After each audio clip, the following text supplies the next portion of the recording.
Friends and travelers, however you've arrived, I bid you welcome.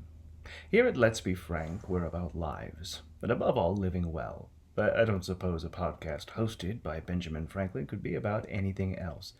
In my lifetime, I pursued the practice of moral improvement like a science, recording my successes, and yes, oftentimes reveling in my failings. It's my hope, with our weekly almanack, to deliver to a curious world delicious morsels of history in quick, easy to digest installments, perfect for a sit in your favorite chair or a morning walk to work. At the end of each installment, I like to wrap it up in a neat little lesson you can apply to your own life, taken from the events, stories, and personalities shared in each episode. So sit back, relax, and together, let's make history.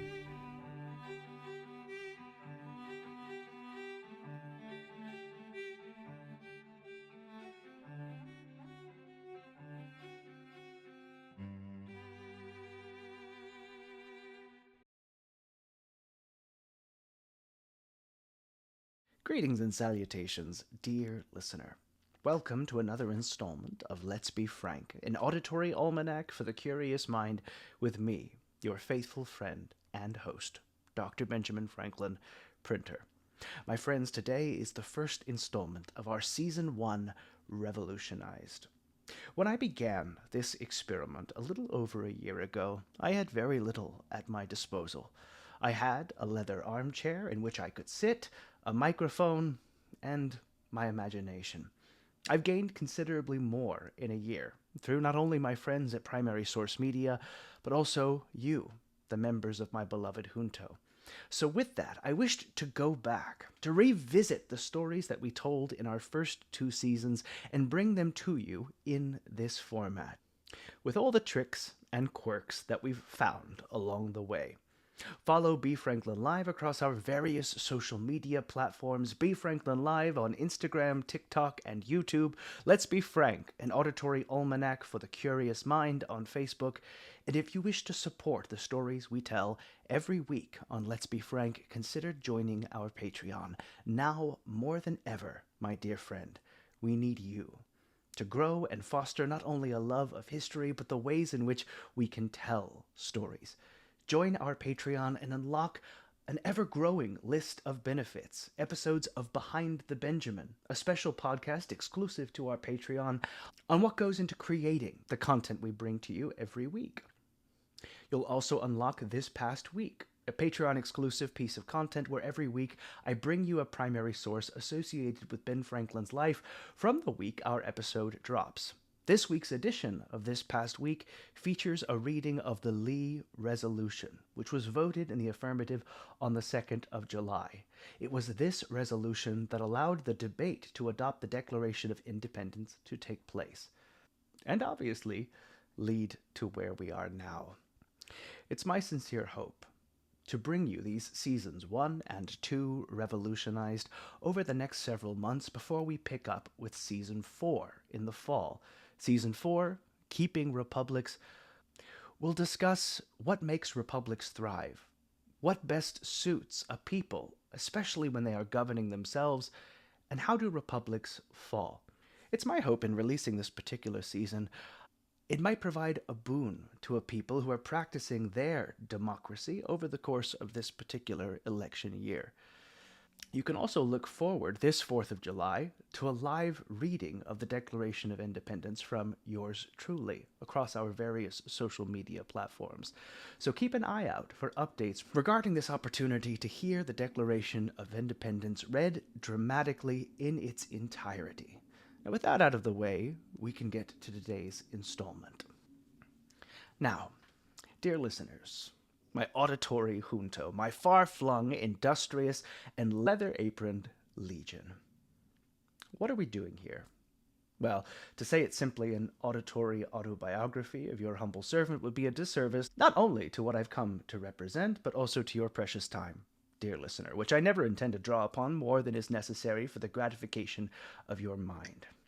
In this podcast, you'll find small nuggets and details about my life. Yes, my vanity would never allow for otherwise.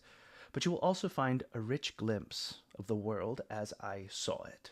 A world of enlightenment, a world of contradiction, a world where the youngest son of a youngest son can suddenly snatch lightning from the sky, and despite being born poor, stand before kings. Together, we'll explore the books, events, and great works of my life that I find interesting, fascinating, even, and above all, satiate our intellectual appetites, and, if I do my work well, leave us more curious than when we first arrived. It's my hope that in telling these stories, you can befriend history as you discover it, to better understand its innovations and indeed learn from its missteps. I have no doubt we have a great many hard conversations as well as a great many enlightening ones as well. It may be a ramble, but it is one I hope that you will indulge me with. So sit back in a chair that's good for heavy thinking, take a deep breath, and let us begin. For purposes of good order, this podcast is composed of three primary sources associated with Ben Franklin's life, knit together with original writing to collect it all into one narrative on a cohesive theme. Today's episode is about journeys. It's about beginnings, and it's about the sea. It was the ancient historian Plutarch who said that it was not his intention to examine history, but instead lives. I'm paraphrasing, but I always found that a novel concept, and hope that in my intentions in this time that we share together, dear listener, that we might explore my life in times with that particular idea in mind. In the same vein, Francis Bacon, the great moral philosopher, said that time itself was a plateau, meaning the whole of human history was happening at once. Consider that for a moment.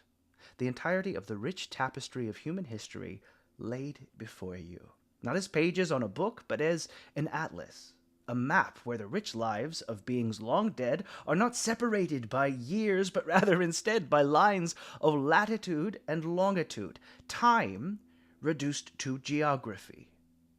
When one looks at it from that perspective, history is not an examination of the mind, but rather instead miles the soul might travel. Mankind's greatest tragedy inches away, and greatest innovations just around the corner. I wonder, dear listener, if you adopt this mindset, if you would like to take a walk with me. Since we find ourselves at the beginning of our journey together, I can think of no better place to start than just that, beginnings. There are countless beginnings in a man's life worthy of note. I should be no different. I suspect there's good earth to sow in my beginnings as a printer, as a scientist, but I think instead, for the better amusement of all, we should begin with my beginnings as a poet. From a child, I was very fond of the sea. Swimming was a favored pastime, and one of my earliest inventions was a pair of paddles I could hook my thumbs through, allowing me to cut through the water with the grace of any Arctic pinniped. Once upon occasion, I even devised a method which a swimmer may pass to great distances with much facility by means of a sail. It sounds lofty, I assure you. In reality, it was much less so.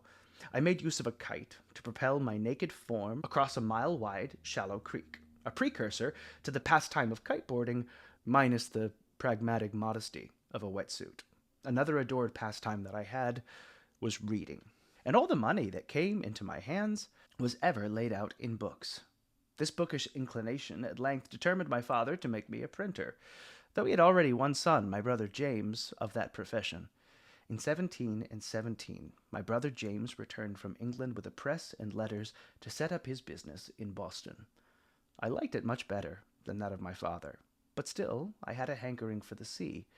To prevent the apprehended effect of such an inclination, my father was impatient to have me bound to my brother. I stood out some time, but at last was persuaded, and signed the indentures when I was just 12 years old. I was to serve as an apprentice till I was 21 years of age, only I was to be allowed a journeyman's wages during the last year. In a little time I made great proficiency in the business, and became a useful hand to my brother. I now had access to better books. Often I sat up in my room reading the greatest part of the night, when the book was borrowed in the evening and to be returned early in the morning, lest it should be missed and wanted. Eventually, I took a fancy to poetry, and made some little pieces. My brother, thinking it might turn to account, encouraged me and put me on composing occasional ballads. One such was a sailor's song on the taking of Teach, or Blackbeard the pirate.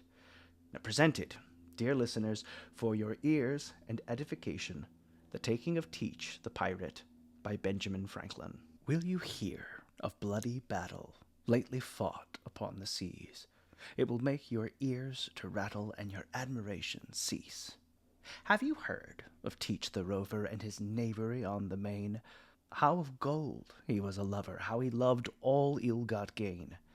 When the Act of Grace appeared, Captain Teach with all his men unto Carolina steered, where they kindly used him then.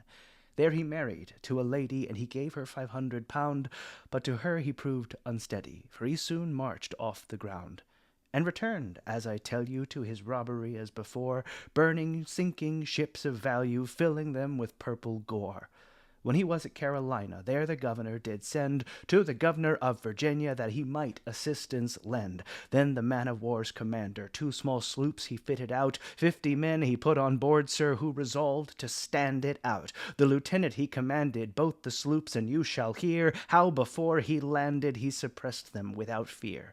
Valiant Maynard, as he sailed, soon the pirate did espy. With his trumpet he then hailed, and to him they did reply. Captain Teach is our commander, Maynard said. He is the man who I'm resolved to hang, sir. Let him do the best he can. Teach replied unto Maynard, You no quarter here shall see, but be hanged on the main yard, you and all your company. Maynard said, I none desire of such knaves as thee and thine. None I'll give, Teach then replied. My boys, give me glass of wine. He took the glass, and drank damnation unto Maynard and his crew, to himself and generation, then the glass away he threw.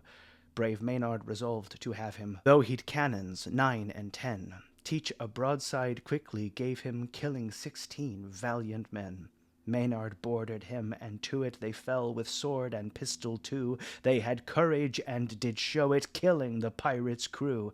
Teach and Maynard on the quarter fought it out most manful eye. Maynard's sword did cut him shorter, losing his head he there did die. Every sailor fought while he, sir, power had to wield the sword. Not a coward could you see, sir, fear was driven from aboard. Wounded men on both sides fell, sir, 'twas a doleful sight to see. Nothing could their courage quell, sir, oh, they fought courageously. When the bloody fight was over, we're informed by letter writ, Teach's head was made a cover to the jackstaff of the ship. Thus they sailed to Virginia, and when they the story told, how they killed the pirates many, they'd applaused from young and old. Please hold your applause, ladies and gentlemen. It's wretched stuff, in the Grub Street ballad style, but people read it.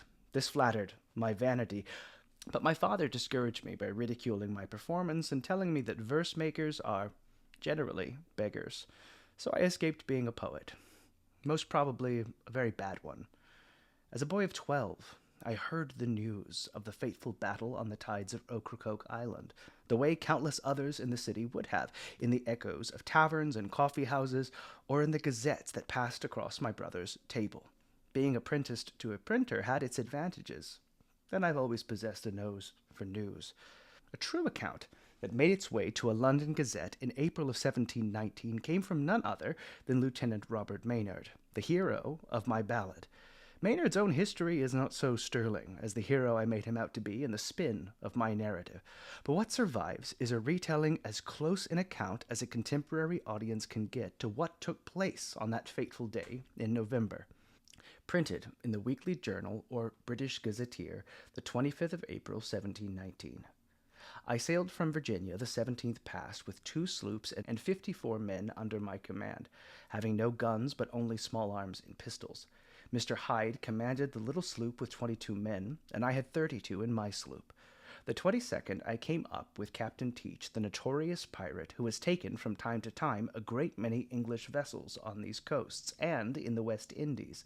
He went by the name of Blackbeard because he let his beard grow and tied it up in black ribbons. I attacked him at Cherhawk in North Carolina. when he was on board 21 men and 9 guns mounted. At our first salutation, he drank damnation to me and my men, whom he styled cowardly puppies, saying he would neither give or take quarter. Immediately we engaged, and Mr. Hyde was unfortunately killed, and 5 of his men wounded in the little sloop, which, having no body to command her, fell astern and did not come up to assist me until the action was almost over. In the meantime, continuing the fight, it being perfect calm, I boarded his sloop, and had 20 men killed and wounded. Immediately thereupon he entered me with 10 men, but 12 stout men I left there fought like heroes. Sword in hand, they killed every one of them that entered, without the loss of one man on their side, but they were miserably cut and mangled. In the whole, I had 8 men killed and 18 wounded.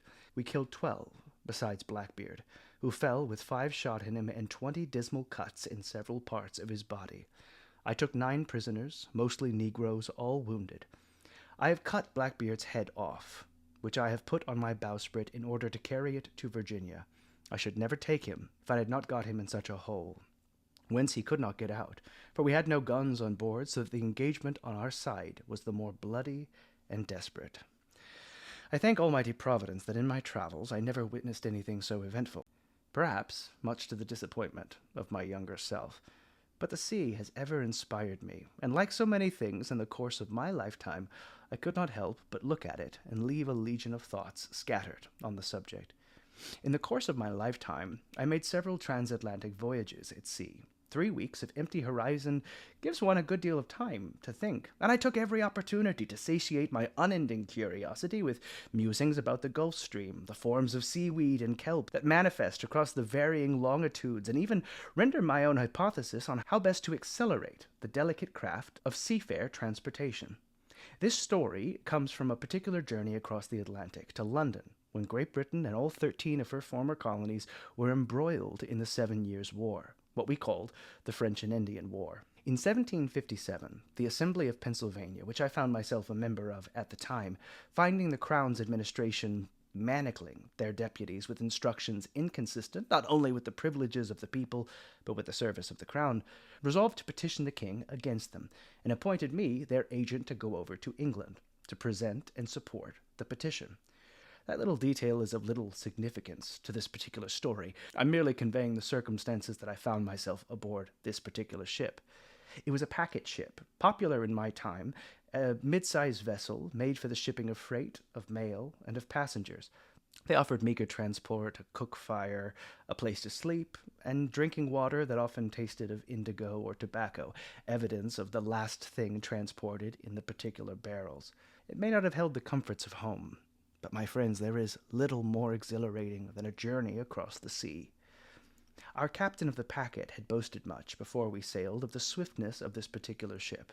Unfortunately, when we came to sea, she proved the dullest of 96 sail, to his no small mortification. After many conjectures reporting the cause, when we were near another ship almost as dull as ours, which, however, gained upon us, the captain ordered all hands to come aft and stand as near as the ensign staff as possible. We were, passengers included, about 40 persons. While we stood there, the ship mended her pace, but soon left her neighbor far behind, which proved clearly what our captain suspected, that she was loaded too much at the head of the ship. The casks of water, it seemed, had been placed forward, weighing her down. He therefore ordered to move everything aft, on which the ship recovered her character and proved the best sailor in the fleet. Even in the simple operation of sailing when at sea, I have often observed different judgments in the officers who commanded the successive watches, the wind being the same. One would have the sails trimmed sharper or flatter than another, so they seem to have no certain rule to govern by. Yet I think a set of experiments might be instituted, first to determine the most proper form of the hull for swift sailing. My friends, this is an age of experiments, and I think a set accurately made and combined would be of great use. I am persuaded, therefore, that ere long some ingenious philosopher will undertake it, to whom I wish success. And in that story somewhere hangs a lesson for this installment. A ship may never know their merit until they are tried. Now, could it be fair to say, dear listener, the same might be proffered for the race of man? Who amongst us is not composed of hopes or ambitions?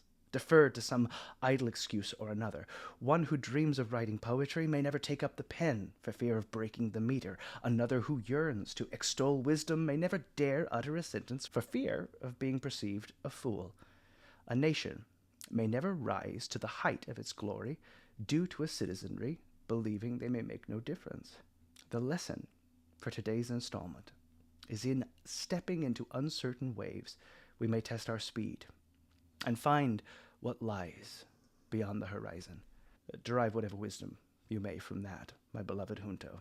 And that's all for today's installment. With that, we had more hours in the day, but as always, we have nothing but time between us. Beginnings are beautiful things. Like the sun rising on a brand new day, they are derived entirely of potential. Resource materials and images from this week's episode can be found in the journal section of bfranklinlive.com. If you like the show, subscribe and stay up to date with all the latest gossip.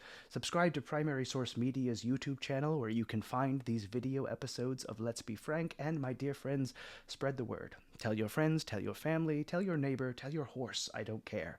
Let's make our intellectual junto grow. And now, my friends, our time together has come to an end. Fare thee well.